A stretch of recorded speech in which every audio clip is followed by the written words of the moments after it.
Usok na dabong. Yan ang pinakamasarap. Paborito ng Bisaya. Buhusan na natin ng mainit para mawala yung panghi. Ganun lang pagluto ng dabong. Kasi yung iba mapanghi yung dabong nila. Ayan. Pagkatapos mabalian ng mainit, lalagyan naman natin ng asin. Yan. Okay, tapos yan. Pagkatapos lamasin ng asin para maano yung katas na mapanghi. Lamasin natin ng asin. Susunod natin yung sibuyas. Ayan na, mabago na. Isusunod na natin to. Ayan. Gigisahin muna natin.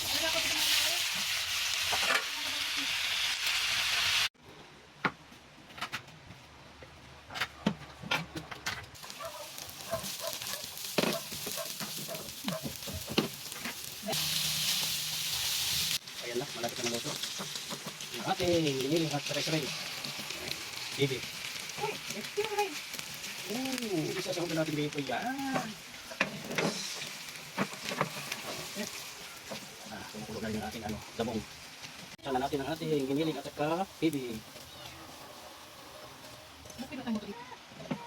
Ayan. Ang lang natin. Okay, mga kababayan. Oo. Sino bang kumakain nito? Lutong Bisaya. Oh, ha? Kulang na lang gata. Gataan natin yan. Bing. Yes. Pampalasa. Yes. Okay, lagyan na natin ng gata.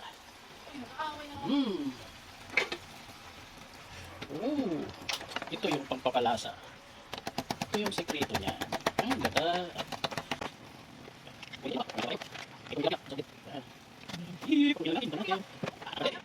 Ito ng ating dabong ginataan. Lalagyan na natin ng topping. Sitsarong bulaklak.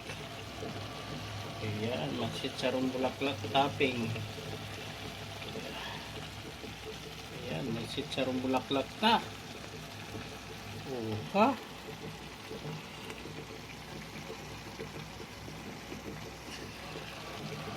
The best dabong. Yan, let's eat na. Taob na naman ng kaldero nito. Mapapaswaw ka na naman sa sarap. Let's do it.